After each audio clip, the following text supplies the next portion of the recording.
3,000 women in Argentina are doing a Hafrashat Challah in prayer for the release of the 101 Israeli hostages who are still in captivity in the hell called Gaza. What is Hafrashat Xhallah and why is it so important?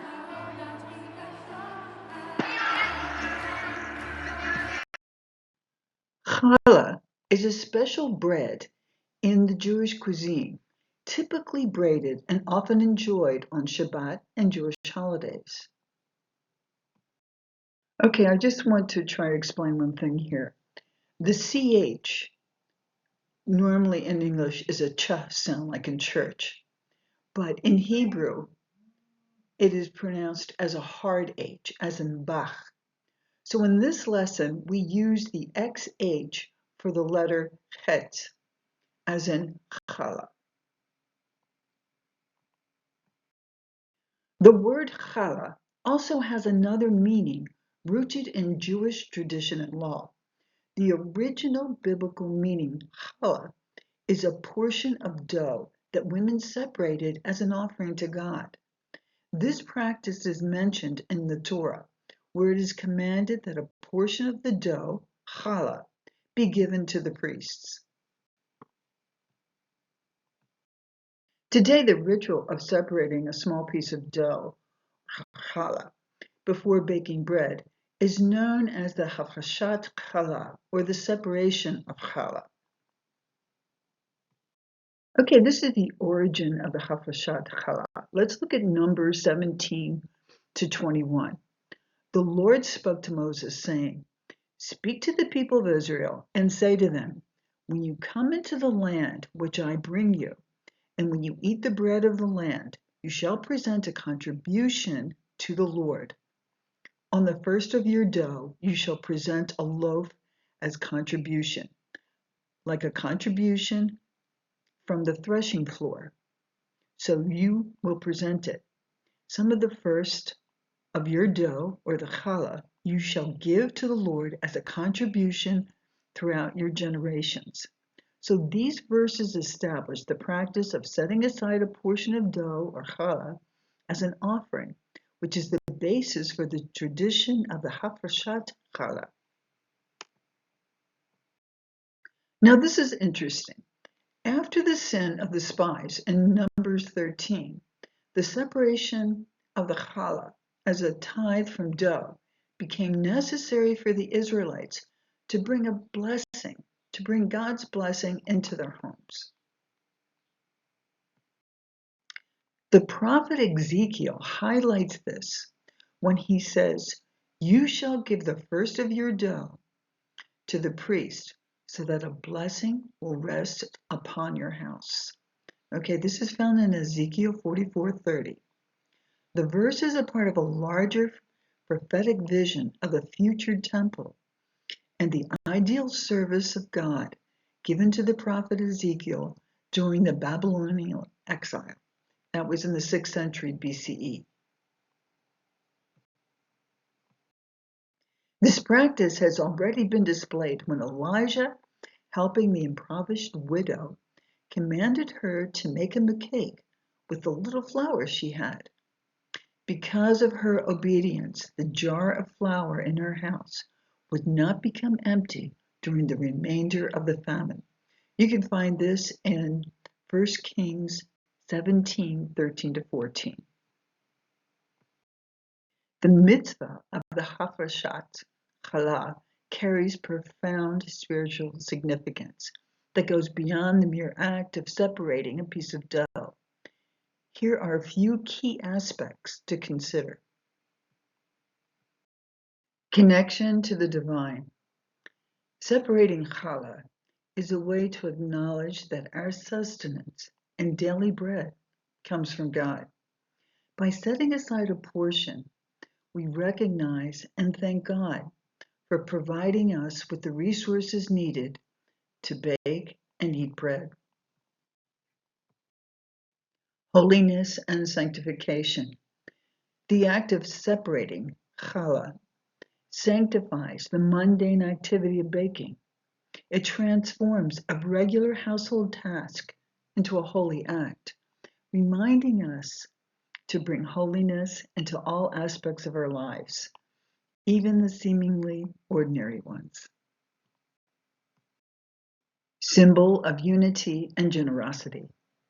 Challah bread is often braided, symbolizing unity and interconnectedness.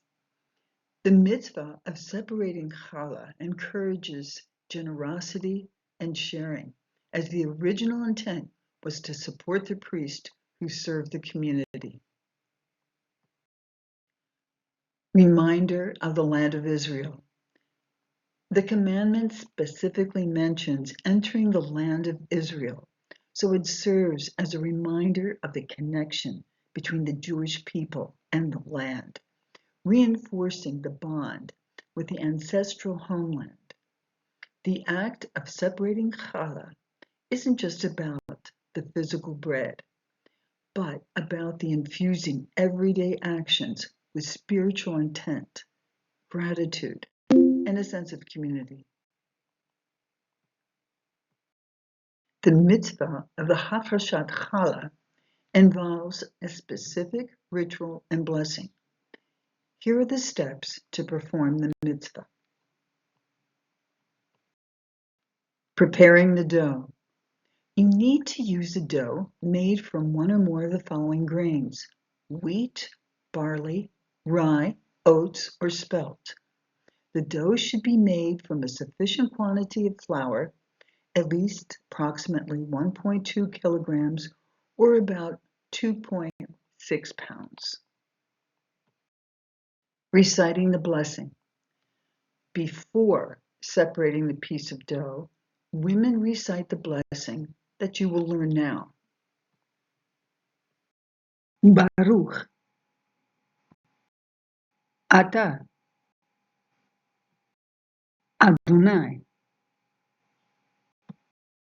Eloheinu Melech HaOlam Asher Kiddushanu B'mitzvotav Betzivanu Hafrashat Xhallah.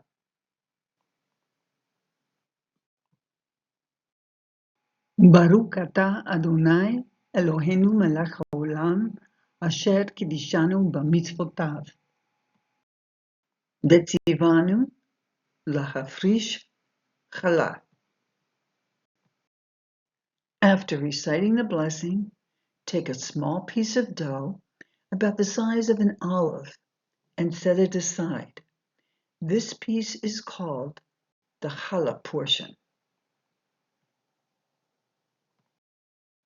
After separating the dough, you say, Hare, Zu, Xhallah. Hare, Zu, Xhallah.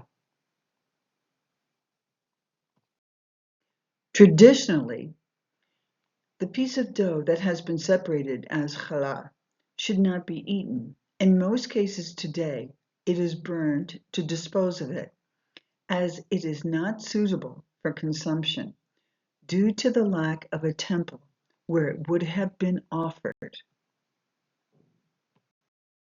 Proceed to bake the rest of the dough as desired. This bread can now be enjoyed on Shabbat, holidays, or any time.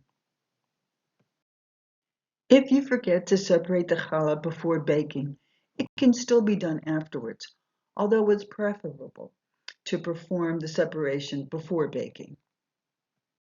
By following these steps, you can perform the mitzvah of the Hafrashat Challah with the proper blessings and actions, infusing your baking with spiritual significance and fulfilling this beautiful tradition.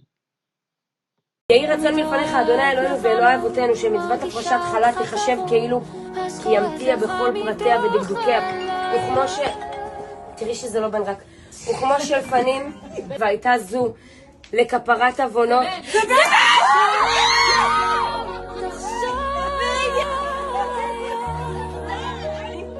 עם איזה 30 נשים, אני עושה הפרשת חלה בבית לכבודך. הלוואי תבוא לי להודיע בעולם. הנה אמא שלך רוצה לדבר איתך. מחר והוא בא לי. אם מחכים ששוב